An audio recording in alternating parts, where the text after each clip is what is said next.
Bom, boa tarde para todos. Agradecer o convite aí do Fred. Me fez essa provocação, né? Eu não sou do segmento, né, de construção civil, imobiliário. Sou mais um economista que olha um pouco o impacto macro para alguns setores, né?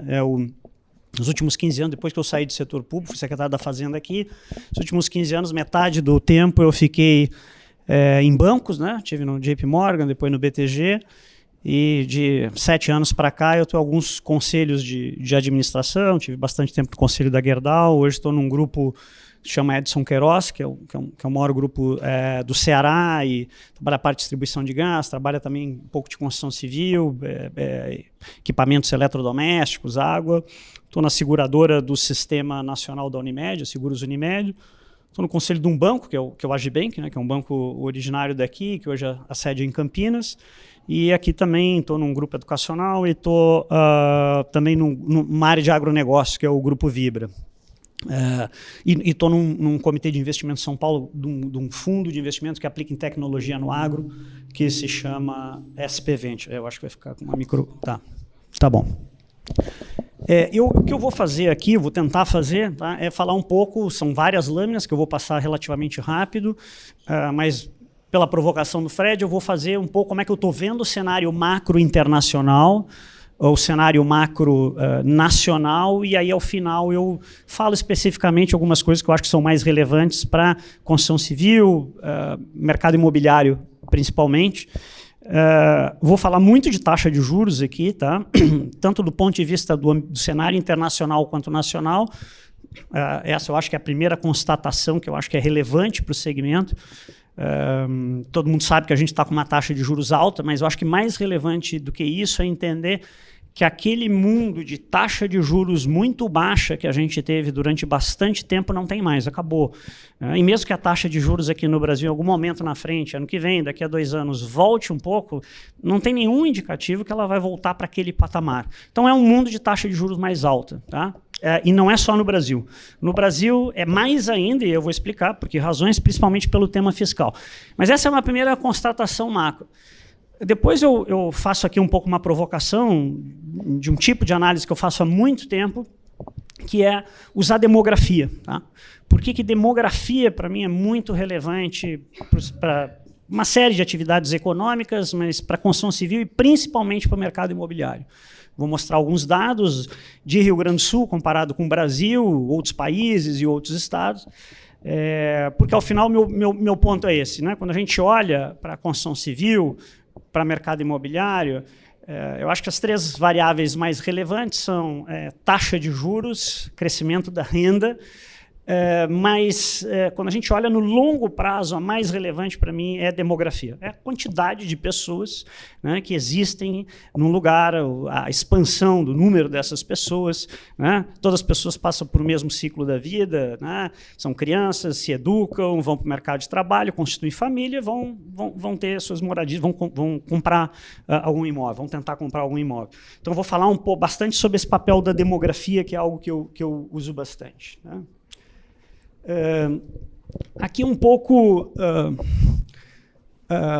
que eu acho que é um ponto importante, é o seguinte, vamos começar agora com esse cenário atual, tem toda essa discussão e esse frenesi com as medidas novas do Trump, se vai gerar mais crescimento, se não vai, tarifa no Canadá, Colômbia,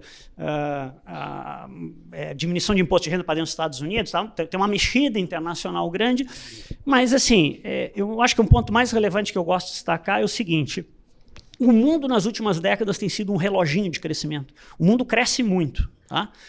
Não é na última década, as últimas 2 décadas. As últimas 5 décadas o mundo cresce muito, cresce sempre em uma taxa acima de 3%. Por que isso é relevante? Porque quando a gente olha aqui para o Brasil, a gente não cresce menos porque falta crescimento, estímulo de dinâmica econômica, porque o mundo está crescendo menos. A gente cresce pelas nossas razões. Tá? Nesses últimos 3 anos, especificamente, para não ficar no ciclo político, mas o último ano do governo Bolsonaro, os 2 primeiros anos do governo Lula, o Brasil cresceu acima da média dele, cresceu acima de 3%. Mas isso foi uma normalidade em relação à década passada, que ele cresceu muito menos. E aí nós vamos ver que tipo de crescimento e se isso é sustentável. Só para te ter uma ideia, né, como é que foi esse mundo, olha, então, década de 80 o mundo cresceu 3,3, década de 90 3,2, 2000 acelerou um pouco mais, por quê? Porque China estava crescendo a 12%, os boom de commodities, isso ajudou muito, né?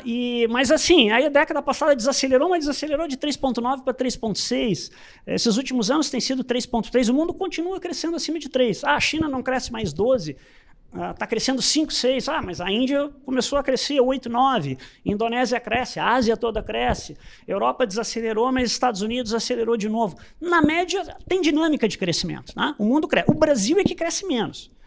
E não é a última década só, isso já vem há bastante tempo. O Brasil, na verdade, é que nas últimas décadas não tem aproveitado essa onda de crescimento global que é mundial, né? Alguns, claro, crescendo mais ou menos, mas é global. Se a gente vê agora, mais recentemente, né, peguei décadas, mas vamos pegar esses anos. De novo, o último dado que saiu agora, janeiro de 25, previsão de crescimento do PIB global, 3,3. Então, é um reloginho. O mundo tem crescido nessa velocidade bem constante. Tem alguma coisa que o Trump, né, que agora a gente olha, tem uma... assim, quando a gente compara o que era expectativa, o que está acontecendo, um time de economia muito pró-business, né? O foco principal é aumentar a atividade econômica nos Estados Unidos. Por outro lado, do ponto de vista de comércio global, que é um ponto importante, porque essa onda, aí pode ter opiniões divididas, mas eu estou entre aqueles que acreditam que o mundo cresceu mais ao longo dessas últimas décadas por um movimento liberal, né, de economia. Ou seja, abriram-se os mercados, tarifas de exportação e importação caíram no mundo todo. Com isso, os países do Ocidente, as grandes cadeias produtivas da Europa e Estados Unidos, deslocaram grande parte da sua produção para a Ásia, onde a mão de obra era mais barata, e o mundo conseguiu produzir mais a custos menores, né? Então, assim, um ponto que é importante de se ver para frente, né? O que o Trump... anunciou várias coisas, né? Mas o tema principal dele é dizer o seguinte: eu quero produzir mais nos Estados Unidos. Vou baixar o que der impostos lá e eu vou aumentar tarifas de importação para outros países. Aí vai ter uma discussão, eu estou fazendo isso mais para o México por causa da imigração, mas eu também estou no Canadá, vou fazer com a China. A gente não sabe o que vai ser o resultado final, mas o fato é que aumentar tarifas de importação generalizada, e claro, os Estados Unidos fizer isso, o Canadá já disse que vai aumentar as suas também, um aumento geral de importação é um pouco do contrafluxo do que foi o modelo de crescimento anterior. Tudo fica mais caro relativamente, né? É claro que se não importar automóveis do Canadá e do México nos Estados Unidos, vai se produzir mais nos Estados Unidos, mas vai se produzir mais caro. Eles são importados de lá porque eles são mais baratos. Então, quando a gente entra nessa espiral, é um mundo com custos maiores. Provavelmente os Estados Unidos beneficiado, no curto prazo, pelo menos, cresce mais, mas do ponto de vista global, tem um custo a mais. Agora, a gente precisa ver o que vai acontecer, né? De novo, num mundo que cresce bastante há muito tempo. Aqui eu já comentei. E como é que está essa economia americana? Ela continua super bem, né? Toda a conversa do Trump de que eu preciso gerar mais crescimento nos Estados Unidos, mas esta economia americana que continua crescendo bastante, né? E mesmo depois da crise de 2008, cresceu mais do que a Europa, né? A taxa de desemprego aqui, né? Quando nós olhamos aqui, ela continua nesse patamar, é um patamar mais baixo da média de 50 anos da economia americana, né? Perto de 4%, 4 e baixo, 3 e alto. E essa é uma grande dúvida, né? E um questionamento às vezes que se faz em relação ao discurso do Trump de imigração, porque já falta mão de obra nos Estados Unidos, em vários lugares, né? Então, assim, se for significativo mesmo essa redução de trabalhadores, né, mexicanos, chineses, enfim, no agro, no comércio, nos serviços, como é que vai ficar essa pressão de mão de obra? Então, tenderia a ser inflacionário, mas é mais um sinal de que a economia americana vai bem, e bastante bem. Claro, aqui tem um pouco da explicação, talvez, de por que esse discurso de deportação de imigrantes e tal, porque ela vai muito bem, mas alguns setores vão muito bem e outros não vão bem. Né? O que não vai bem quando a gente olha aqui é a geração de emprego, tá? Nos últimos 3 meses. Manufatura básica, os setores pesados. Né? É o cara do meio oeste americano que trabalhava numa fábrica de automóveis que deixou de ser competitiva porque a fábrica no Canadá, no México, na China é mais competitiva. Esse sujeito perdeu renda e perdeu emprego, às vezes. Né? Então, aqui tem um pouco dessa explicação quando a gente olha para desemprego setorial, apesar no agregado, a economia é muito bem. Na inflação, por isso que, né, a gente tem...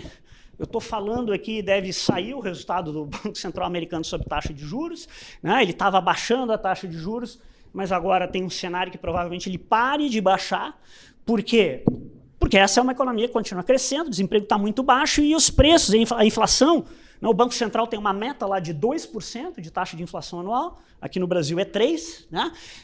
E ele estava indo, convergindo nessa linha depois da pandemia, né? Tinha botado muito dinheiro, baixado taxa de juros, a economia crescendo, os preços estão subindo, aí ele começou a subir a taxa de juros. E aí, recentemente, começou a diminuir, só que agora os preços pararam de cair, né? Eles estavam indo para 2% e pararam. Os últimos meses, um pouco acima, mais perto de 3% que 2%. Então, por isso que o mercado recentemente começou a achar que o Banco Central americano vai parar de reduzir juros em relação ao último movimento. Aqui é um pouco de novo dos juros. Travou aqui, peraí. Agora deu. Isso aqui eu vou explicar isso aqui para vocês.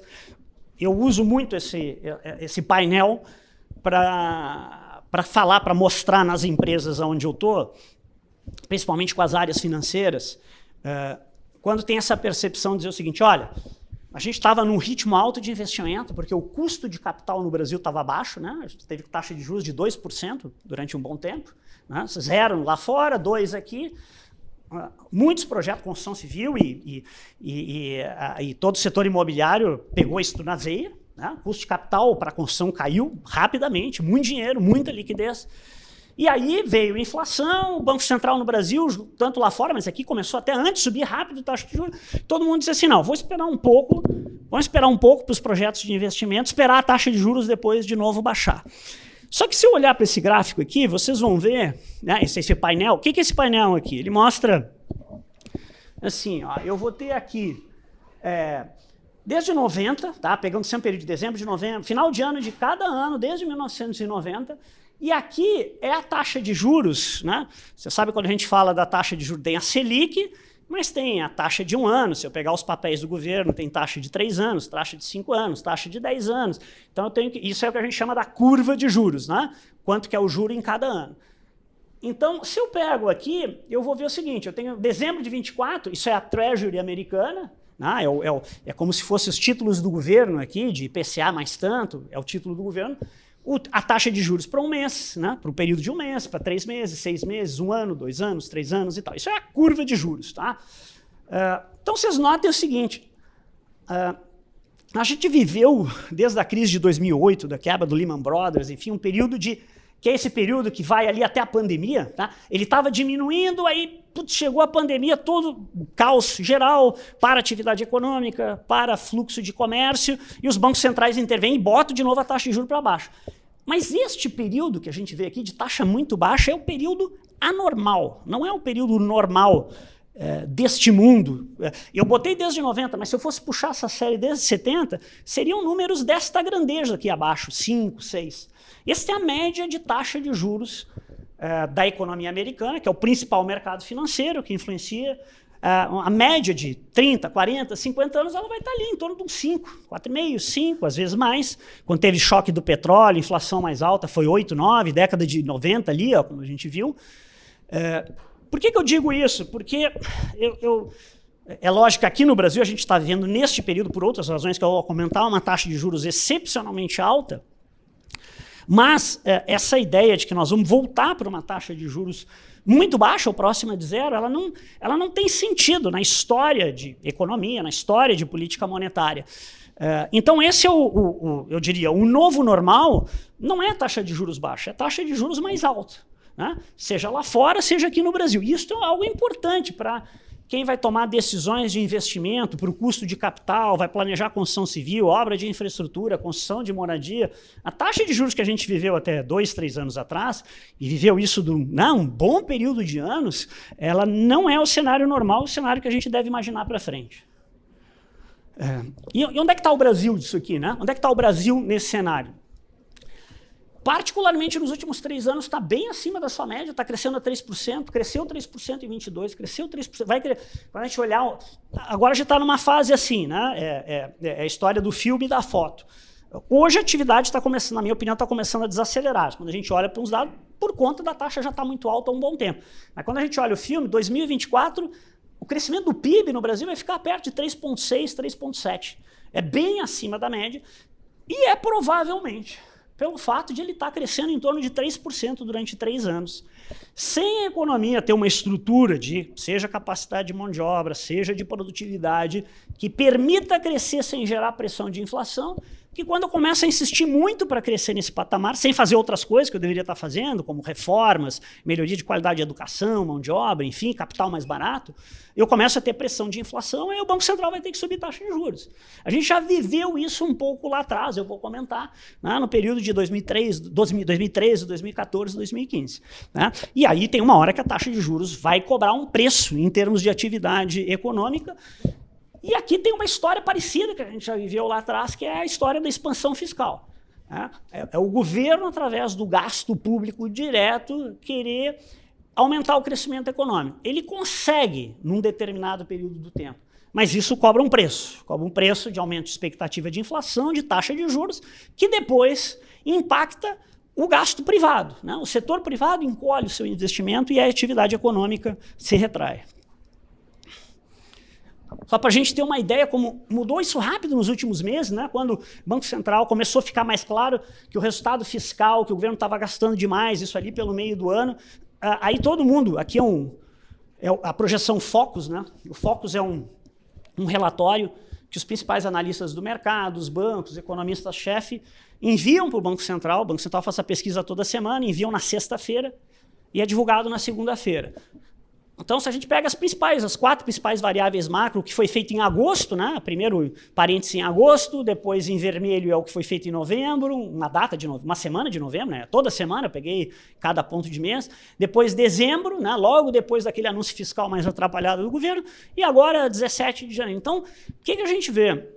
A gente vê principalmente o IPCA, que é a inflação, aumentando, mas não só aumentando no período ali em 24. A expectativa para o final do ano da inflação para 25 e para 26 está bem acima da meta. A meta é 3, 5 é muita coisa. 5 é uma quebra da meta, de novo, seria nesse próximo ano. Aí o que acontece quando vai esse período? O câmbio também sobe de expectativa e o Banco Central acaba subindo os juros. Então não é só que o juro já subiu bastante agora. Para mim, o número mais dramático que a gente tem aqui é aquela expectativa de 25. Né?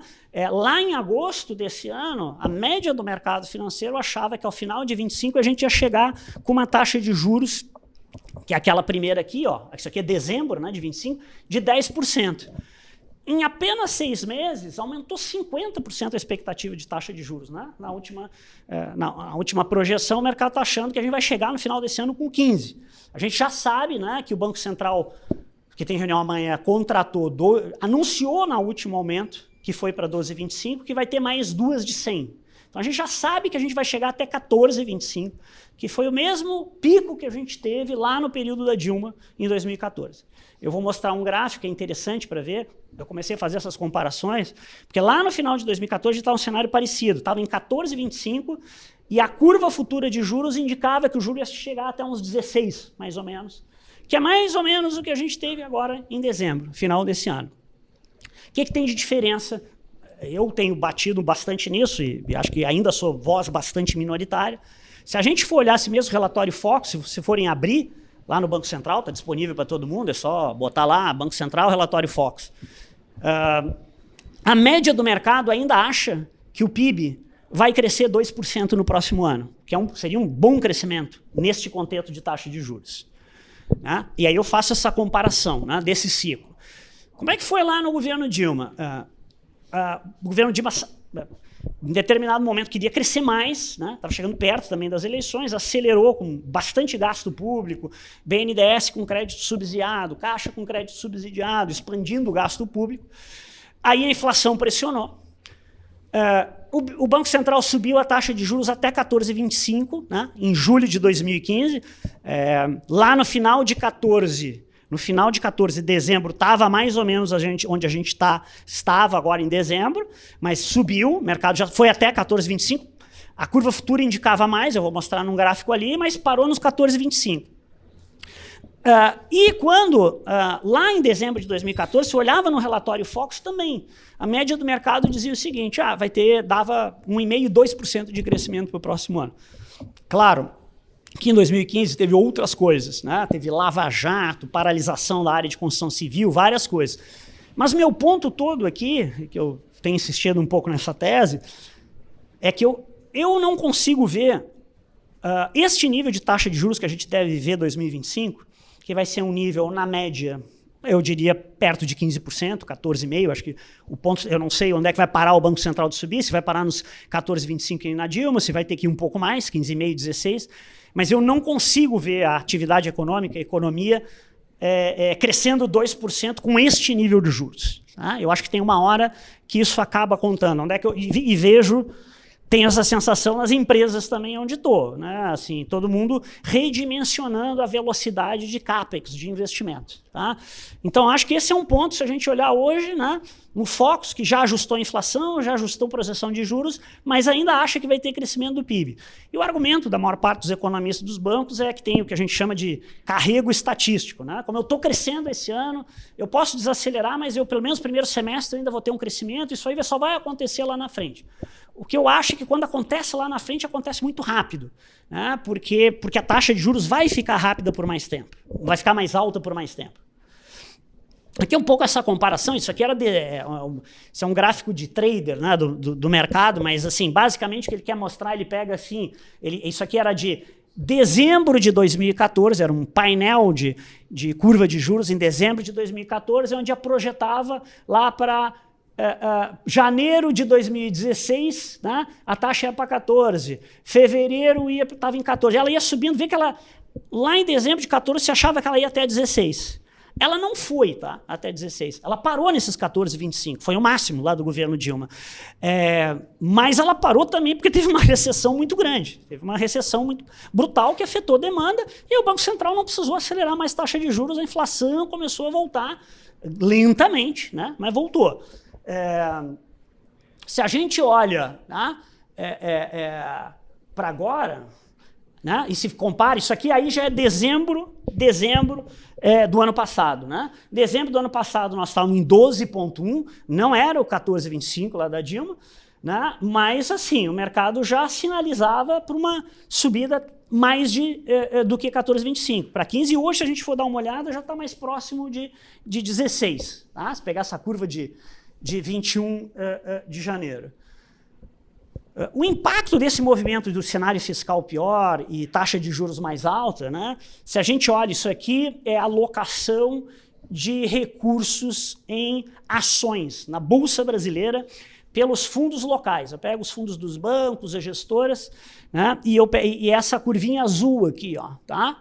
Então, assim, só para a gente ter uma ideia, essa alocação quando eu tenho mais otimismo em relação ao futuro, ao mercado, desempenho das empresas, o que os gestores geralmente fazem? Alocam mais onde tem mais risco em bolsa, tá? Em ações. Tiram de renda fixa, botam em ações. A gente chegou com um pico lá em 2007, 2008, o Brasil estava crescendo 4%, 5%, China 12%, a ter 22% em ações dos fundos locais.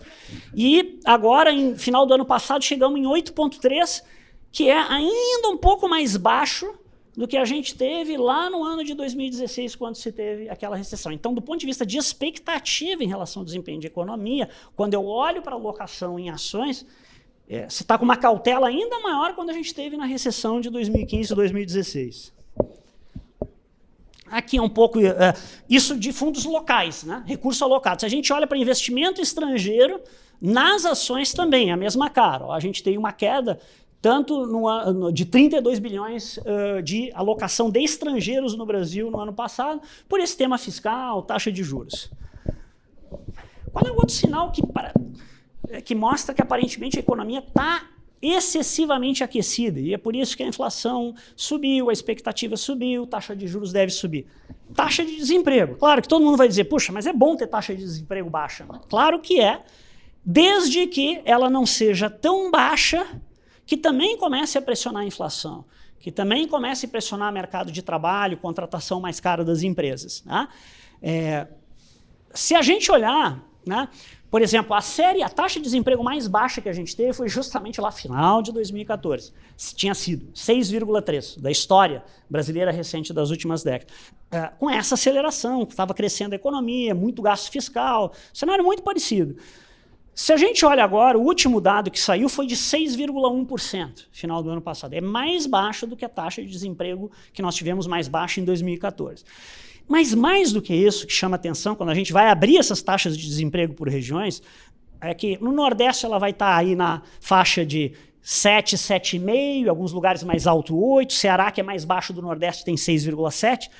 Mas quando a gente vai para o Sul, essas taxas são bem abaixo dos 6%. Santa Catarina está com 2,8% de taxa de desemprego. Lembra aquele gráfico americano que eu mostrei, que é os Estados Unidos com a taxa de desemprego mais baixa da história dele em 50 anos, perto dos 4%. Para quem eu falo bastante com o setor, é engraçado isso, a gente fala com o setor empresarial da região sul, o pessoal está preocupado com taxa de juros, antes estava preocupado com o tema, né, das enchentes, taxa de juros, mas eu diria que hoje a maior preocupação que se tem é mão de obra. Quantidade de mão de obra. Então, é um mercado claramente aquecido, principalmente em Paraná, Santa Catarina e Rio Grande do Sul. Dificuldade de conseguir mão de obra. Tá?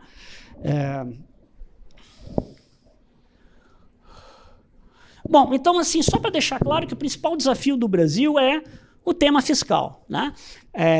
Se o governo, na minha opinião, não conseguir dar um sinal claro nesse ano, que vai ter um controle maior de gasto, que vai botar as contas em dia, a gente vai continuar com essa pressão. A taxa de juros vai ficar alta por muito tempo, de qualquer forma, na minha opinião, mesmo que o governo anuncie isso. Mas se ele não fizesse, por exemplo, ele insistir, e eu acho que ele vai insistir, porque já anunciou, no tema da isenção até R$5 mil, claro, dependendo do segmento que você olhar, vai dizer assim, puxa, isentei o imposto de renda até R$5 mil. Pô, vai melhorar. Por exemplo, um setor que eu trabalho, tá? Lá no Grupo Edson Queiroz, distribui gás residencial, que é para pessoas de baixa renda. É lógico que vai aumentar a demanda. Né? Vai dizer, poxa, vai ser bom para o meu segmento. Né? E alguns outros segmentos. Mas isso significa uma imensa renúncia fiscal antes de o governo ter cortado o gasto. Se o governo faz um corte de gastos do tamanho equivalente ao que ele vai abrir mão de receitas, ok, eu vou dizer, eu estou tirando dinheiro lá do governo e estou botando para o setor privado. Mas se ele não faz essa parte no ajuste de gastos, ele só está dizendo que vai aumentar o buraco nas contas. Por que eu acho que ele vai fazer? Porque tem um enorme apelo político. Né? Isentar o IR até R$5 mil significa você aumentar a renda, beneficiar 36 milhões de brasileiros no curto prazo. Bom, depois o que vai acontecer? Se a taxa de juros vai subir, se a inflação vai subir, vai comer essa renda, é uma coisa. Mas vai gerar um impacto positivo para 36 milhões que recebem, que vão ter algum adicional de desconto de imposto de renda. Então, assim, eu acho que esse é o... Aqui no Brasil, perguntar até onde vai a taxa de juros, eu acho que tudo vai depender do tema fiscal. Se o governo resolver dizer o seguinte, não, eu preciso enfrentar isso aqui, está muito cedo antes das eleições, se sair de controle eu vou ter recessão lá na frente e vai ser pior. Eu não sei, né? Tem várias especulações nesse embate do Lula com a Haddad, com o resto da equipe, que quer continuar expandindo mais gasto. Eu não sei qual é que vai ser o resultado disso. Mas eu não tenho dúvida que se o governo não der um sinal claro no tema fiscal, a gente vai continuar com pressão maior de movimento de subida de taxa de juros. Vamos vir para o mercado, né? Aqui botei imobiliário, mas é construção civil de uma maneira geral, tá? Que eu já comentei ali para vocês. Falei desse cenário, acho que tem uma variável importante, as duas, taxa de juros e renda. Né? A gente teve um cenário positivo nos últimos anos, né?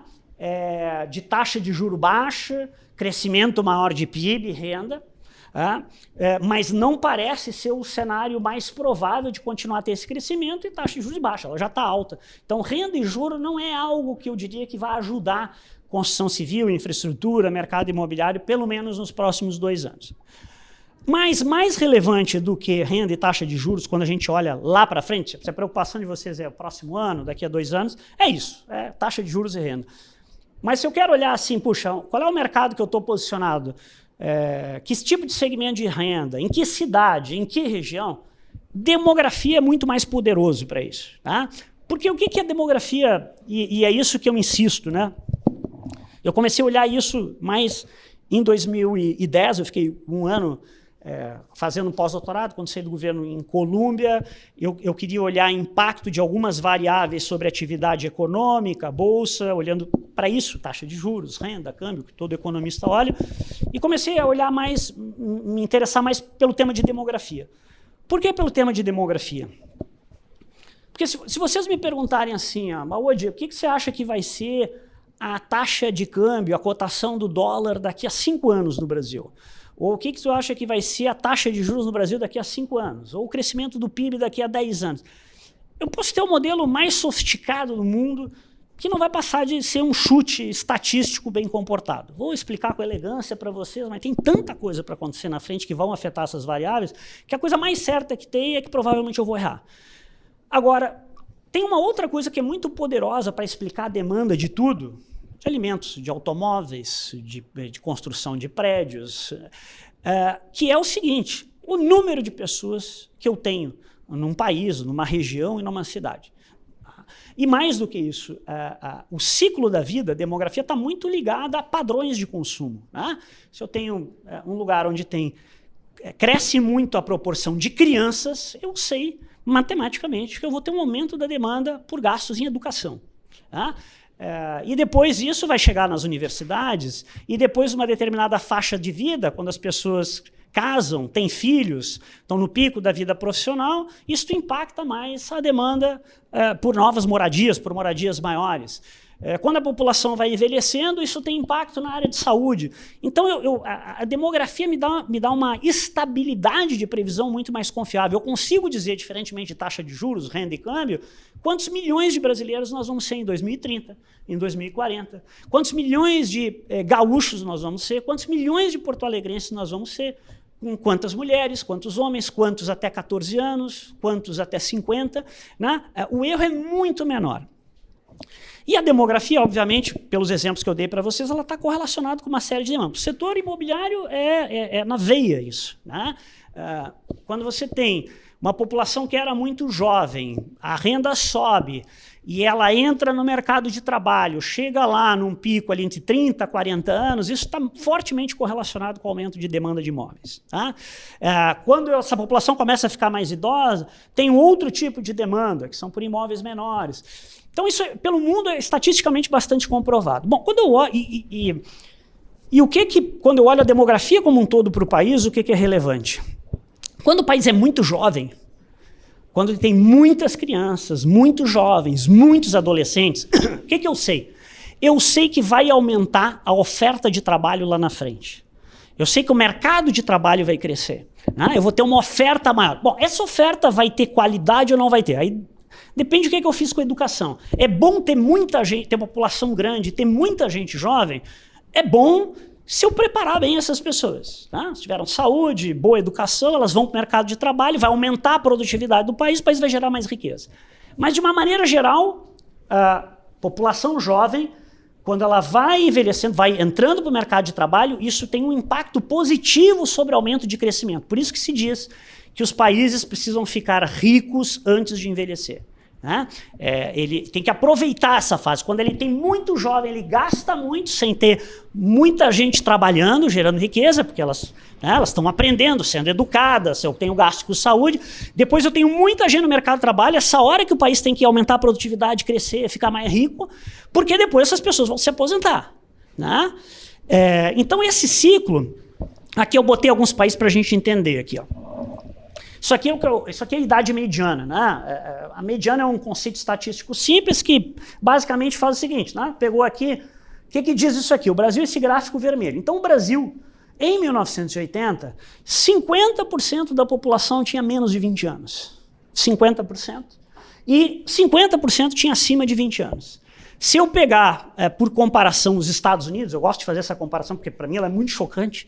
Os Estados Unidos, que é essa linha branca, lá em 1980 tinha 50% da população abaixo de 30 anos e 50% acima de 30 anos. Grosso modo, uma linguagem estatística simplificada, os Estados Unidos era 50% mais velho do que o Brasil. Tá? Olha essa inclinação, o que foi acontecendo com a curva do Brasil? O Brasil foi envelhecendo muito rapidamente. Né? Por que ele foi envelhecendo muito rapidamente?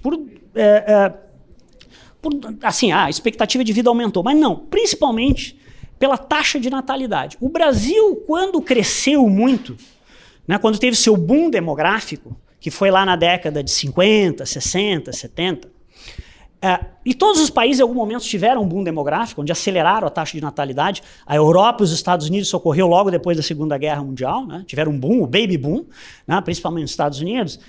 Quando eles aceleraram, a taxa de crescimento de natalidade deles chegou num pico em torno de uns 4 filhos por família. A do Brasil, quando acelerou nesse pico, era de 6,2 filhos, de média. Média, né? O Nordeste era mais alto que isso, o Sul mais baixo, mas média de 6,2.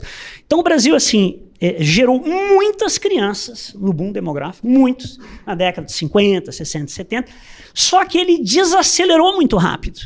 Né? Hoje, a taxa de natalidade do Brasil é de 1,6, que não garante, né, o aumento de população, pelo contrário, diminui, e já é mais baixa do que os Estados Unidos.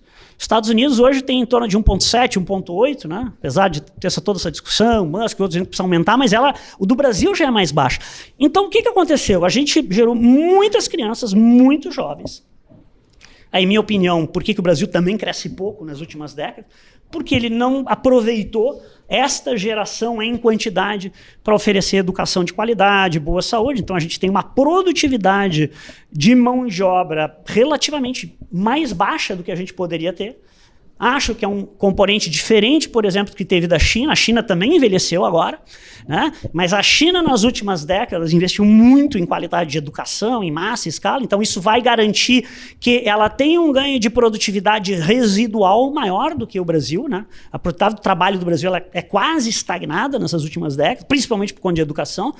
Mas a gente tem esse efeito. Quando eu olho essas pirâmides dos países, quando eu boto isso em pirâmides demográficas, né? Aqui, de novo, para simplificar a leitura. Por exemplo, pegar o Japão. Aqui o que interessa é entender o formato dessa pirâmide. Tá? Então, aqui em rosa é a população feminina, em azul a população masculina. Então, eu pego assim, meninas. No Japão, em 2010, eu tenho lá 2.800.000 meninas e 2.900.000 meninos. Aí se eu pego até os 9 anos, eu boto mais 4 milhões, então no acumulado de 0 a 9 eu tenho lá 6, e aí eu vou somando. Mas o que interessa mesmo é a cara disso aqui. Né? Essa pirâmide, quando ela é muito gordinha na base, significa a população muito jovem. Né? Aí os jovens vão para o mercado de trabalho, depois se aposentam. Quando a população vai envelhecendo, ela vai ficando mais gordinha no meio até a ponta. Então o Brasil, quando eu comparo com o Japão, China, ele era muito jovem ainda em 2010. Tá? Mas quando eu vou olhando para frente, e aí de novo, são coisas que não vão mudar. Né? Eu tenho a taxa de natalidade não muda rápido de um ano para o outro. Né? Ela é muito estável, expectativa de vida. O que pode afetar um pouco essa cara de pirâmide é o quê? Imigração. Tá? Mas assim, quando a gente olha na história recente que eu digo, as últimas 5 décadas, só teve um país de tamanho relevante que ficou mais jovem por conta de imigração. Qual foi esse país? Os Estados Unidos. Aquela curva que fletou dos Estados Unidos foi por conta disso. Migração em larga escala de população mais jovem. Né? Os outros países não conseguiram. Então, quando eu vou olhando aqui, comparando também Brasil com Rússia, Índia é uma exceção, tá? Índia é dos grandes países hoje. A China também está junto com o Brasil envelhecendo rápido, apesar de que tem uma produtividade hoje maior, principalmente pelo fator de educação, que melhorou a educação, aproveitou, né, quando tinha ainda muito jovem para se formar. Né? É história de exército. É bom ter exército muito grande? Depende, é bem equipado, tem tecnologia ou não é? Só ter muita gente com baixa capacidade é custo, né? Você tem que alimentar, tem que dar condições de vida, enfim. Então, do ponto de vista macro, falando isso. Mas então, assim, a Índia é um país muito jovem ainda, né? A Índia ainda tem uns 20 anos até chegar no pico demográfico, como a China já chegou. A China já chegou nesse pico. Então, isso é um dos fatores que explica por que a Índia tem uma boa condição de talvez ocupar uma parte de espaço nesse ritmo de crescimento da China nos próximos anos. Se eu junto assim, eu dou uma cara aqui na evolução do tempo, é assim que eu evoluo as pirâmides. Olha como fica a cara do Brasil. Isso pode mudar? Pode. Assim, vamos lá, o Brasil começa a fazer todas as coisas certas do ponto de vista macro, reforma, educação, e vira um lugar... Bom, os Estados Unidos barram todo tipo de imigração, e o Brasil vira um safe haven, um paraíso para... Só que tem que ser em muita escala para mudar, isso é muito improvável, né? Então, assim, a maior tendência estável que a gente tem é de uma população que vai envelhecer rapidamente. Está envelhecendo e vai envelhecer mais rapidamente. Se a gente pega um painel, não trouxe esse gráfico aqui, mas a gente pega um painel dos últimos 200 anos no mundo, 200 países, tá? É uma base de dados que a ONU tem. O Brasil, desses 200 países, vai fazer a 7ª transição demográfica mais rápida da história.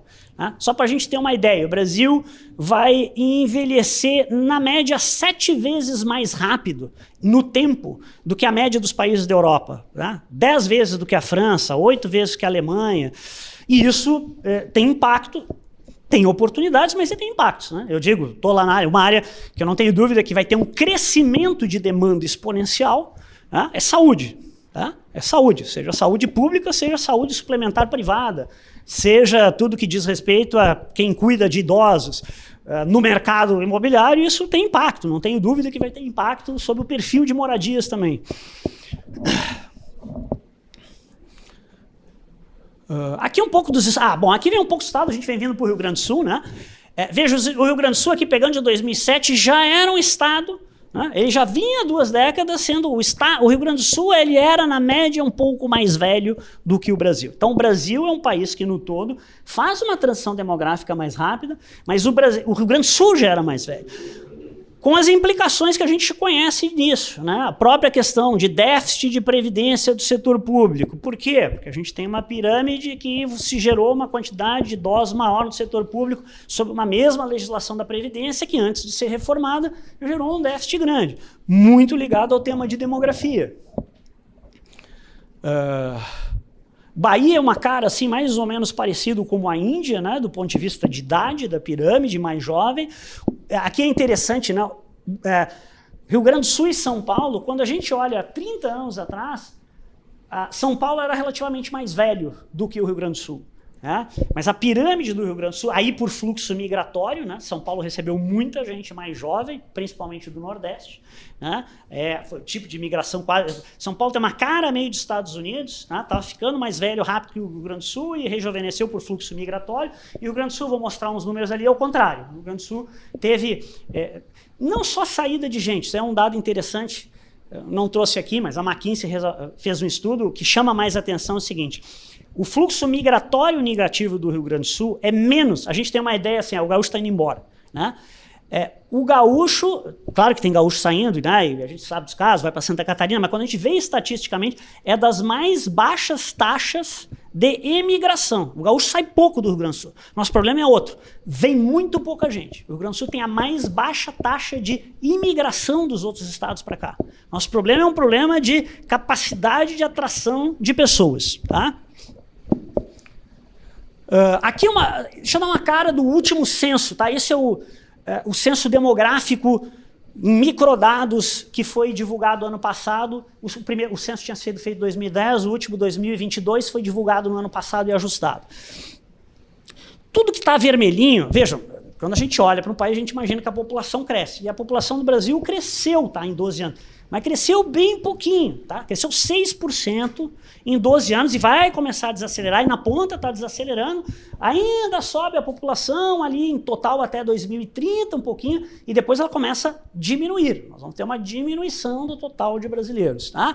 Mas tem alguns lugares que já tem diminuição. Então, assim, tudo que está em vermelho é que a população caiu mais de 15%, tá? Nesse período. em laranja lá, ela caiu entre 0% e 14%. Dei uma olhada ali nessa primeira cara ali do mapa do Rio Grande do Sul. Toda aquela partezinha laranja aqui, ó, todas essas micro-regiões, aqui são agrupamentos de municípios, né?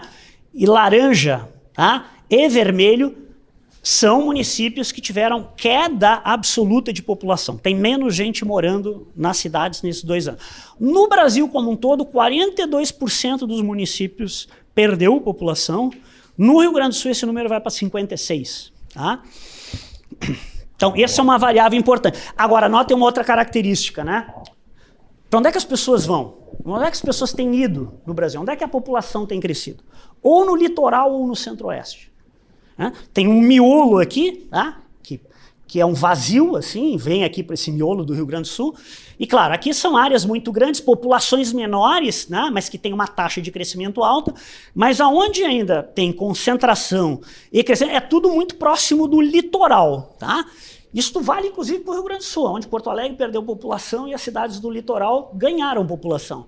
Mas é especialmente válido quando a gente olha para Santa Catarina. Tá?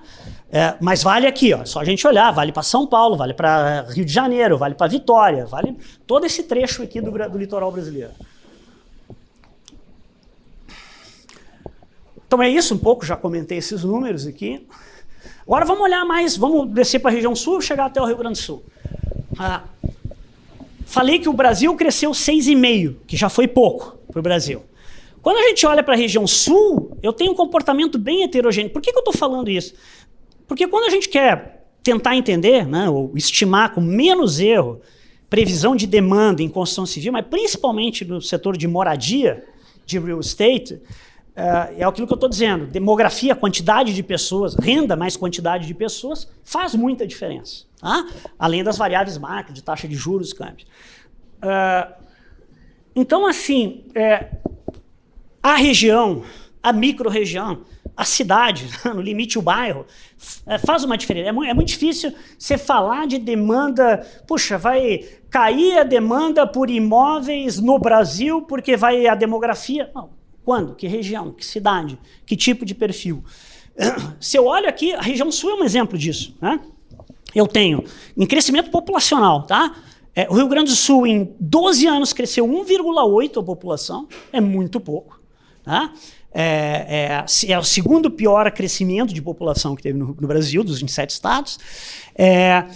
Aí eu vou para o Paraná. Paraná cresceu acima do Brasil, 9,6%, mas Santa Catarina cresceu quase 22%. É quase como, imaginem botar um quarto da população. O Rio Grande do Sul lá tem 11 milhões e a gente vem e bota em 10 anos 3 milhões a mais de pessoas morando aqui. Tá? Agora vocês vão ver que mais interessante para onde que essas pessoas estão indo. Dê uma olhada nessa cara, que eu já antecipo aqui, né? Primeira coisa, a região sul, Brasil é heterogêneo, região sul é muito heterogêneo, mas em cada estado também é muito heterogêneo. Tá? Mesmo Santa Catarina, ó, aqui, ó, não esqueçam, não é só vermelho, laranja também é crescimento negativo de população. Este miolo de Santa Catarina também perdeu gente. Agora, o litoral, essa faixa de Florianópolis para cima, quando a gente vai para as cidades, é crescimento populacional de 60%, 80%, 70%. É um negócio absolutamente impressionante para os padrões brasileiros. Né? Com todos os benefícios e não só benefícios disso. Né? E aí quando a gente vai para construção civil, mobilidade urbana, preço de imóveis... E a correlação que se comprova daqui, né? Eu não trouxe número, mas vocês entram lá no Zap Imóveis e vocês pegam a lista das 10 capitais com metro quadrado mais caro do Brasil no censo de 2010. Tá? Não tinha nenhuma de Santa Catarina. Hoje você vai nessa lista de 10, 5 do metro, sendo que as 4 primeiras são de Santa Catarina, né? Camboriú, Itajaí, eu me lembro de cabeça a outra, com metro quadrado mais caro estão lá. Por quê? Esse aumento de demanda populacional, que gera demanda de várias coisas, incluindo imóveis, evidentemente, e em vários segmentos, inclusive de renda alta. Aqui um pouquinho no gráfico de cada um, Rio Grande do Sul é essa cara, né? Reduzido o crescimento populacional, mas assim, com umas exceções, né? Litoral e Serra. Litoral, Serra e Passo Fundo ali tiveram um bom crescimento, depois eu vou mostrar alguns números. Santa Catarina, aquilo que eu falei, é um negócio assim, impressionante, né? Tem regiões com crescimento de mais de 200% da população. A população de cidade triplicou. Tá? Mas, de novo, notem que é algo muito específico, né? Muito específico, principalmente nessa metade norte do estado de Santa Catarina. Agora, é claro que isso gera um impacto enorme.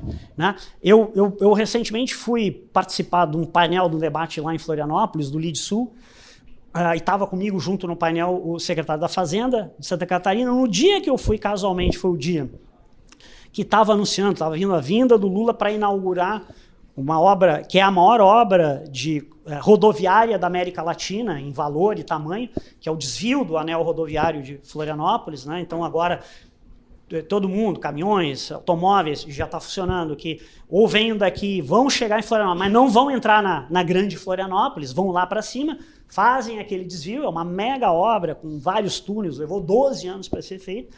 Então, na prática, pelo menos num trecho longo que tem ali, você tem duas federais, é uma construção privada lá, né, duas federais, foi duplicado aquele trecho. Né, e naquele dia o secretário estava dizendo, olha, a gente sabe que com esse aumento de demanda populacional, o fluxo de mobilidade urbana, a gente precisa fazer outra BR ali. Né? E não só nesse trecho pequeno, a gente precisa fazer outra do lado da BR-101 que vá até Camboriú. Então isso gera todo um aumento de demanda por construção, evidentemente, infraestrutura e numa velocidade que vão ser, não é só coisa boa, são desafios que eu acho que toda a região vai ter, de saneamento básico, de mobilidade urbana. Né? Mas isso é algo completamente diferente do Brasil. Eu estava falando para o Fred, inclusive, né, vindo para cá, que eu disse que esse é um dos nossos problemas. Né? Quando a gente olha para outros dados, para algumas coisas, o Rio Grande do Sul não parece tão mal. Mas a gente tem um problema adicional, que é o fato de um estado que está completamente fora dessa média da dinâmica do Brasil, é aquele que está colado ali do estado. Né? E isso tem implicações para fluxo de gente, para demanda de mão de obra, para investimentos das empresas. Aqui, Paraná, né? PIB, né? Falei de gente, mas assim, veja que interessante como o caso de Santa Catarina é um caso muito de massa de gente, massa de renda. Quando eu olho o PIB per capita, se eu pegar, né, então PIB dividido pela população, renda dividido pela população, o Brasil de 2010 a 21 cresceu no total, quando eu somo todas as taxas de crescimento, 23,9. Tá? Aqui, por que eu tenho esse asterisco em 21? Porque aqui o dado de PIB municipal no detalhezinho, granular, a gente só tem até 21. Mas de estado a gente já tem até 23. Então se eu faço 2010 e 23, é um período maior, o Brasil cresce mais, vai para 31. O Rio Grande do Sul, vejam que cai, né? Quando eu estendo o período de 2010 a 2021, ele tinha crescido 28%. Aí eu venho mais 2 anos na frente e ele cai. O crescimento cai 4%, vai para 24%. Você sabe por que isso? Porque eu incluo o ano de 2022. E aí eu faço um parênteses aqui. Né? Esse ano, outra coisa que eu estava conversando com o Fred antes, qual foi a tônica desse ano? Assim, uma enorme tragédia no Rio Grande do Sul com enchente. Né? E foi a discussão, será que o Rio Grande do Sul se recupera? Não vai sobrar nada do Rio Grande do Sul, as empresas vão embora, enfim. Eu não sei se alguém já viu, já tem os dados preliminares, mas mais ou menos quanto é que vai ser a taxa de crescimento do PIB do Rio Grande do Sul esse ano? Vai ser acima de 4%. O Rio Grande do Sul esse ano, o ano da enchente, da tragédia que nós tivemos, da maior tragédia climática que nós tivemos, em termos, né, da repercussão, do que foi sentido, vai crescer acima do PIB do Brasil, vai crescer acima do que o Rio Grande do Sul estava crescendo. Tá? Eu posso dar várias razões de por que isso, volume de investimento, recurso que veio de fora. Mas aí vamos recuar 2 anos atrás. 2022. Então guardem, Rio Grande do Sul, não sei se vai crescer 4, 4,5, 5, entre 4 e 5, porque não tenho dado fechado, mas certamente menos de 4 o Rio Grande do Sul não vai crescer em 2024, ou seja, vai crescer mais que o Brasil e vai crescer mais do que ele cresceu antes. Mas se eu volto 2 anos, 2022, vocês sabem quanto que foi a taxa de crescimento do Rio Grande do Sul? Menos 5%. Recuou 5% o PIB do Rio Grande do Sul. Isso é uma hecatombe de economia. Lá no governo Dilma, 2015, 2016, o Brasil caiu 3,5% e foi a maior queda do PIB do Brasil foi no plano Collor, 4%. O Rio Grande do Sul caiu 5% só no ano em 2022. Alguém sabe, lembra o que aconteceu em 2022? Seca. Seca. O Rio Grande do Sul tem uma tragédia que é muito maior do ponto de vista econômico, social no estado, do que a gente... E é recorrente, e a gente não consegue resolver isso. Né? Teve 22, teve outra em 20, teve outra em 17, teve outra em 12, teve outra em 2008. Certamente vai ter, tá com cara de que tem algum movimento de seca no interior esse ano. E é isso que explica, seca é a maior destruição de geração de riqueza, de renda no estado do Rio Grande do Sul. E não é porque falta água, é porque falta capacidade. Aí tem toda uma discussão de legislação, investimento, de armazenamento de água. Né? A gente tem chuva, e muita chuva em alguns momentos, tem rio para todos os lados, mas não consegue resolver isso. Um capítulo aqui à parte, porque eu não tenho dúvida. A gente está num hub aqui de inovação, estamos no Caldeira, a gente fala de inteligência artificial, fala de um monte de coisas futuristas, mas o maior problema econômico do Rio Grande do Sul é uma coisa muito básica. Não consegue armazenar água e toda vez que vem uma seca o PIB cai ou 3, ou 4, ou 5 e a gente vai ficando para trás em relação ao resto do Brasil. Bom, vejo aqui Santa Catarina, né? O PIB, quando eu olho o PIB, por que ele dá esse salto, né? Não é porque a renda per capita subiu, é porque teve muita gente que gera mais riqueza. Então o PIB como um todo, a massa de renda sobe. Aqui Paraná. Bom, já passei aqui, avancei muito, deixa eu ir para... Aqui só uma cara assim da variação populacional, vamos pegando cidades aqui, ó. Aquele crescimento baixo de 1,8 em 12 anos, é bastante baixo, mas alguns lugares chama mais atenção. Claramente que a gente tem em região metropolitana, Porto Alegre perdeu muita gente, né? A gente perdeu quase 80 mil pessoas, né? Uma população menor em 80 mil pessoas de Porto Alegre, e assim, teve lugares, Novo Hamburgo também perdeu, Viamão perdeu, mas, por exemplo, eu olho para Canoas, para Gravataí, então tem uma cara de saída da região metropolitana, mas ainda mais saída de Porto Alegre, claro, principalmente aqui em renda média baixa, mais para baixa, né? Então é um segmento específico, mas é esta cara aqui, né? E aí eu olho lá, tem Passo Fundo, Caxias, a Serra toda, de uma maneira geral, conseguiu escapar um pouco desse baixo crescimento populacional, né? E o litoral, quer dizer, o nosso litoral norte, pelo menos guardadas as proporções, é um fenômeno meio parecido também, guardadas as proporções de Santa Catarina, as pessoas estão indo para lá. Indo para o final aqui, uma síntese, né, das coisas que a gente está falando, e depois para abrir aí para perguntas, dúvidas, enfim. Eu fiz um resumo aqui dessa síntese, né, que eu acho, olhando para construção civil e mercado imobiliário. Eu acho que, por tudo que eu falei aqui, pelo ciclo político, a convicção no gasto do governo, se eu tivesse que apostar dinheiro hoje, né, pode sempre errar nisso, mas eu acho que a gente não vai ver um grande ajuste fiscal neste ciclo até o final de 26. Eu acho que o governo vai fazer essa opção e isso vai também custar com uma taxa de juros que vai se prolongar alta por 25, 26 e talvez 27 até vir um novo tipo de ajuste, né, no governo novo. Geralmente ajuste fiscal nunca é feito em nenhum governo, mesmo o governo mais à direita, nunca é feito em final de mandato. Geralmente ajuste fiscal sempre, porque gasta a população, é feito no início, né, e depois, e aí depois vem o retorno disso. Então acho que primeiro, taxa de juros, para quem está trabalhando no mercado, não está com cara de que vai recuar tão cedo, seja pelo cenário internacional, seja pelo cenário do Brasil.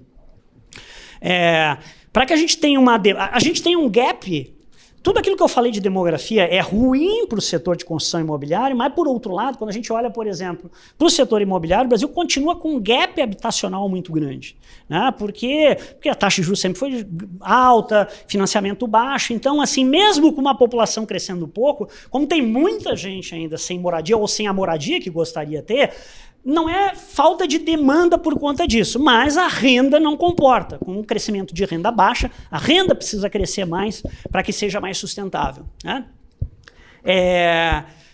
E uma coisa é clara, assim, não vai vir da demografia geral no Brasil um grande impulso, na minha opinião, tá? Para o setor de construção civil e imobiliário. Claro, depende, eu vou olhar regiões, eu vou olhar cidades. Aí sim, aí eu tenho que olhar principalmente fluxo migratório e Santa Catarina é o melhor exemplo para isso, tá? E mais 3 pontos aqui que eu acho que vale destaque, né? Aquilo que eu falei, setor imobiliário é um setor muito nichado, né? Assim, é nicho, né? Eu estou falando assim, não dá para fazer constatações gerais sobre o Brasil, porque cada região é diferente, cada estado. Eu vou para uma cidade, depende do perfil de renda, depende do bairro. Então, assim, eu falo do macro, mas uma coisa é importante, quando eu olho, principalmente para o setor de mercado imobiliário, eu estou falando, do que eu estou dizendo? Eu estou falando de que cidade, que bairros dessa cidade, que grupo de renda, né? Que perfil de demanda que eu tenho. Né? Eu acho que, de novo, né? Mesmo assim, quando a gente olha para a infraestrutura de uma maneira geral, ir para construção civil, mercado imobiliário, eu acho que, apesar da demografia jogar contra, a volta a alguma normalidade de taxa de juros real baixa, né? O Brasil nunca teve um período de 20, 30 anos, como outros países, de taxa de juros real baixa. Foi isso que fez crédito imobiliário crescer muito em outros países, demanda, e aí o preço, evidentemente, também sobe. Tá? Mas tem espaço para isso. É incrível, porque se a gente olha, cruza a renda e olha mercado imobiliário de preço de metro quadrado do Brasil, mesmo pegando os lugares mais caros, como São Paulo, Rio de Janeiro, né, ele ainda é muito abaixo de várias outras capitais. Olha, e não estou falando aqui de Canadá, Estados Unidos, estou falando da África do Sul, estou falando de outros lugares. Então, assim, por quê? Porque tem uma demanda reprimida por muito tempo. Né? O custo de capital, de financiamento é muito alto. Tudo isso joga contra. Então, só para ficar com esse outro lado, né, eu não tenho dúvida que demografia, de uma maneira geral, não vai ser um impulsionador, mas voltar para a taxa de juros mais baixas, né, nesse segmento, durante mais tempo, eu acho que ainda tem muita demanda reprimida que ajudaria bastante no crescimento. Eu já falei demais, eu fico por aqui e deixo para vocês, se tiverem alguma dúvida, pergunta. Obrigado.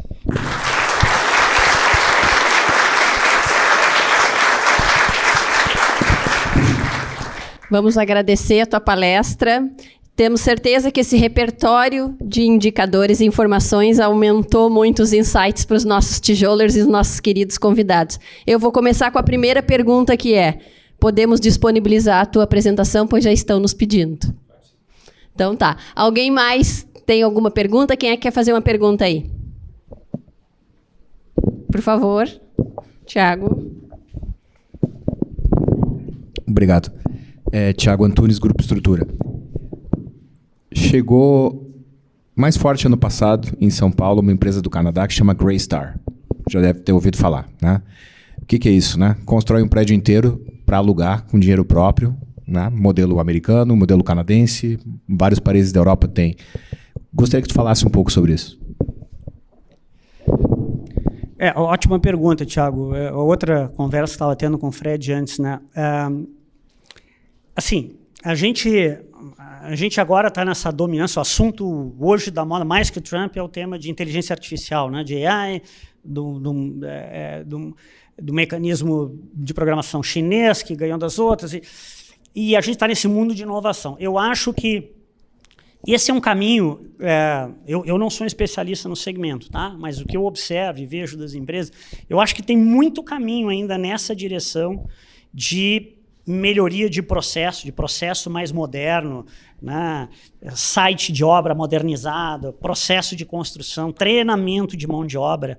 Né? A gente tem umas pesquisas interessantes que mostram lá o trabalhador que trabalhava na construção civil de São Paulo e vai para Nova York e trabalha no mesmo site, tem a produtividade mais alta, porque tem equipamento melhor, enfim. Então, eu não vejo outra saída, né, num lugar que tem custo de capital alto, vai faltar mão de obra, e aí eu acho que tem um processo, não é só de empresa estrangeira, tá? Eu acho que são as empresas nacionais. Me arriscaria a dizer que eu acho que as empresas líderes cada vez mais vão ser aquelas que vão investir mais em inovação, processo desse tipo. Acho que se a gente olhar, não vou citar nomes aqui, mas olha, mesmo das locais, a gente é visível quem está melhorando o processo de construção, quem ficou para trás, e quem ficou para trás, alguns desapareceram. Então, eu acho que esta é uma tendência, eu não acho que é só...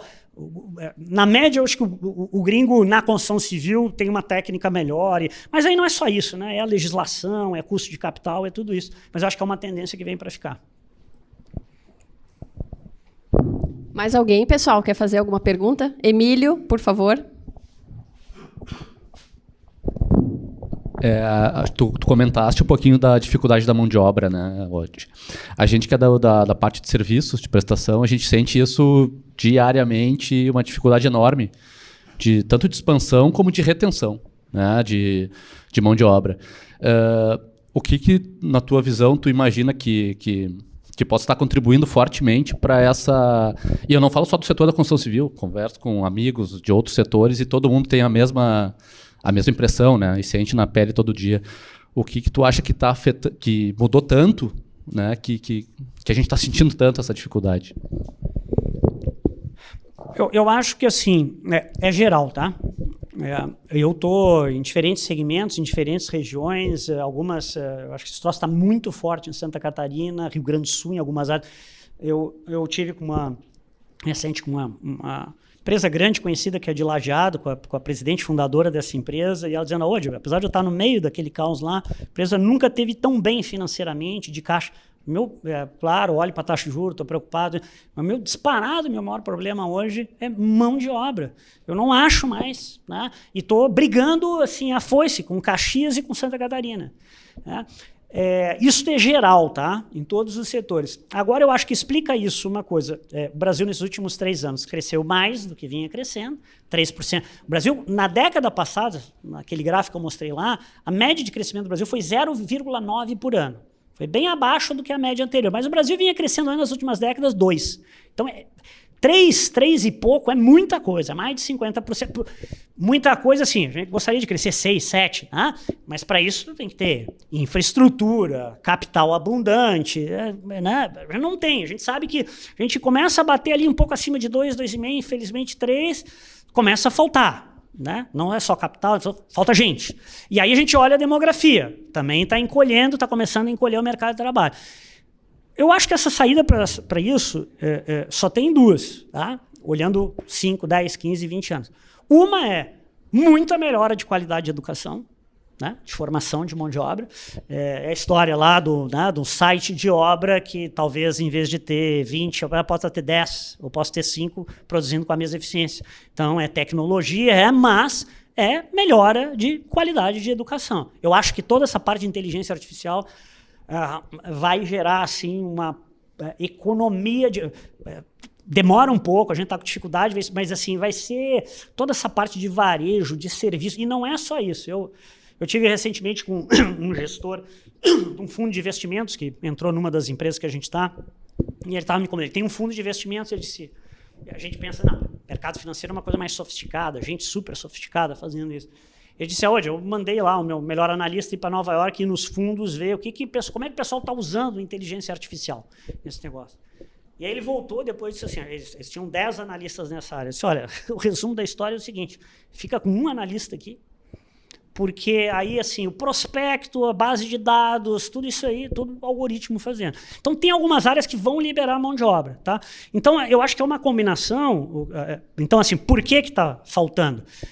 O Brasil está crescendo mais 3 anos do que foi a média e tem uma oferta de mão de obra que não está indo. A gente acabou de ver demografia. Essa é a explicação matemática mais simples. Como é que resolve isso? Muita melhoria de processo de educação de mão de obra, de aumento de produtividade com o uso de tecnologia. Acho que não, né?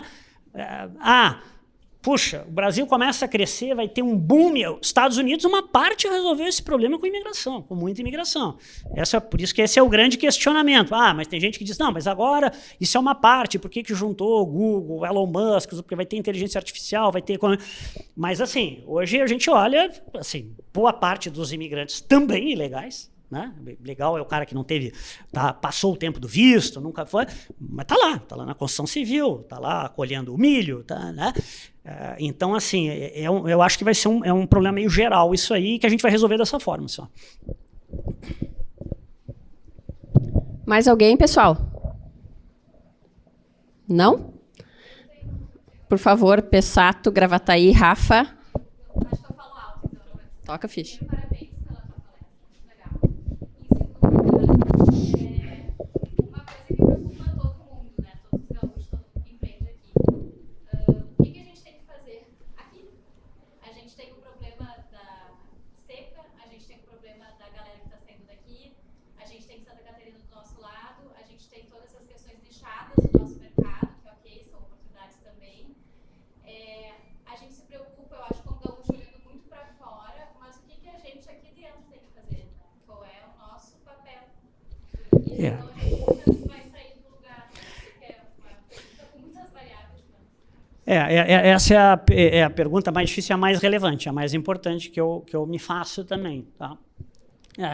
Eu poderia dar uma explicação um pouco mais simples, assim, né, jogando a culpa para uma parte só da sociedade, dizer o seguinte, vamos escolher continuamente melhor nossos governantes, eu acho que isso é uma parte relevante, governadores, prefeitos, né, por bastante tempo. Tá? E, além disso, não é só escolher, vamos organizadamente pressionar para ir para a direção certa. Né?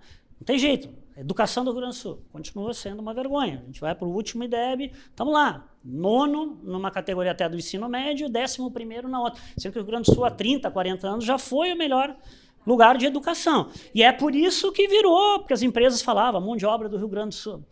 Acabou isso aí. Acabou. Se a gente projeta daqui a 10 anos, as crianças que foram educadas nos últimos 20 anos, estou falando em massa, na média, né? Claro, tem colégio bom aqui, ali e tal. E assim, aí vai o tema da mão de obra. É a mão de obra que vai estar a trabalhar, é o pesquisador, é o empresário que também está sendo formado. Então, assim, tem essa parte de pressionar o setor público, tá? Mas tem uma culpa da sociedade, gaúcho, nisso aqui. Eu vivo dizendo isso, faço essa provocação, estou falando aqui porque eu falo abertamente, eu acho que o Fred já viu dizer, eu falo isso na Fiergs, eu falo na Federação, eu falo na Farsul. Né? As entidades empresariais e as lideranças empresariais também têm papel nesse negócio. Né? Bom, a gente ficou atrasado durante muito tempo, é só porque o governador e o prefeito é menor ou porque tem algum problema que a gente não conseguiu se mobilizar na direção certa como sociedade, inclusive para isso, para pressionar da forma certa. Né? Então, vou lá, a Fiergs tem a sua pauta, a pauta da indústria, não preciso fazer. Aí a Farsul tem lá a pauta da agricultura, a Federação tem a pauta do... Né? Mas, assim, quais são as 3, 4 coisas relevantes que o Estado, em vez de ter uma pauta cada 10, 20, 30, quais são as 3, 4 coisas que iriam mudar o Estado? Eu acho que provavelmente uma no curto prazo é educação, outra para mim é sistema de irrigação. Tá? Eu fiz uma conta rápida, assim, somando só nos últimos 20 anos. Esse problema de seca no Rio Grande do Sul é eterno. Tem outros mapas que eu mostro que é impressionante. Que dá um mapa de calor, de secas nas últimas 5 décadas e da onde que as pessoas saíram. As pessoas saem. Quando tem um lugar do interior que teve 3, 4 safras que quebraram, as pessoas vão embora na primeira oportunidade que tem. Depois não ocupa mais. Então, assim, eu peguei só o PIB negativo, esse que foi de 5, teve depois 20 outro, depois 15 outro. Quando o Brasil crescia na média, baixa, 1 e 2, mas o Rio Grande do Sul caía 4, caía 3. Somei só essa parte negativa dos anos de seca. Tá? Isso aí deu 120 bilhões de reais. Só para a gente ter uma hora de comparação. O Rio Grande do Sul fez a privatização da Corsã, eu acho que é uma privatização necessária, mas assim, 4 bilhões foi o valor da privatização da Corsã, que trata com água, e a gente perdeu 120 bilhões de reais, só nos últimos 20. E eu estou falando de PIB, renda. 120 bilhões de PIB e renda dá mais ou menos uns 30 bilhões de CMS, que também foram perdidos, fora o fluxo migratório. Então, seca para mim é outra coisa óbvia. Aí tem o tema de infraestrutura. Então, assim, a gente, acho que... E eu acho que vem melhorando nos últimos anos, eu acho que tem uma discussão que está melhorando nisso.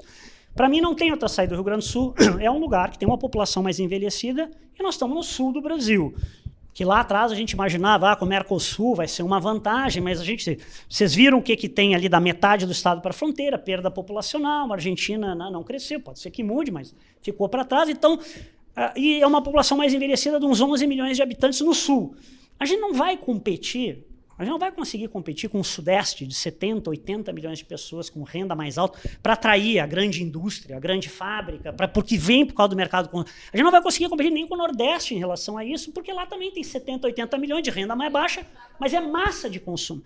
Olha o nosso campeonato. Onde é que a gente tem que jogar? A gente tem que ser um lugar de gente boa que exporta bens e serviços de valor maior, que exporta softwares, produtos da área de saúde, e que as pessoas mais talentosas queiram estar lá e que vai gerar um valor, e a renda vai crescer mais porque é um local de concentração de muita gente boa, bem educada, com boa infraestrutura, onde a segurança funciona bem, e aí vão vir as empresas de software, vão vir outras empresas, e que vão exportar esse valor. Não vai ser o mercado consumidor de uma população envelhecida no sul do Brasil que vai fazer a gente dar um salto de crescimento maior que Santa Catarina.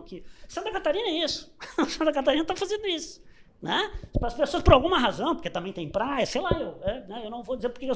Mas está fazendo isso. Aí daqui a pouco todo mundo olha, a empresa diz, não, mas peraí, eu preciso de gente para trabalhar. Eu vou para onde? Onde tem gente. Né? E esse vira um ciclo. Mas eu acho que falta isso. Tem esse aspecto do setor público, mas tem esse aspecto da sociedade privada, dos empreendedores, das lideranças empresariais aqui também. Eu dou um exemplo, que eu sei. Isso eu insisto muito ali com as entidades empresariais. A Fiesc é um exemplo. Né? A Fiesc, há muito tempo atrás, se juntou, fez junto com o governo um mapa de desenvolvimento do Estado de Santa Catarina que afetou coisas como a própria relação com as universidades. As escolas de engenharia, por exemplo, da USP saíram de Florianópolis e foram para onde? Foram lá para Joinville, para os outros lugares para estar junto com as empresas. Então é isso. Eu acho que falta ainda um senso de para onde que a gente quer ir e quais são as prioridades que a gente precisa atingir. Mais alguém, pessoal? Mais alguma pergunta? Então, vamos encerrar por aqui. Agradecemos a presença de todos e vamos ao nosso happy hour. Muito obrigada.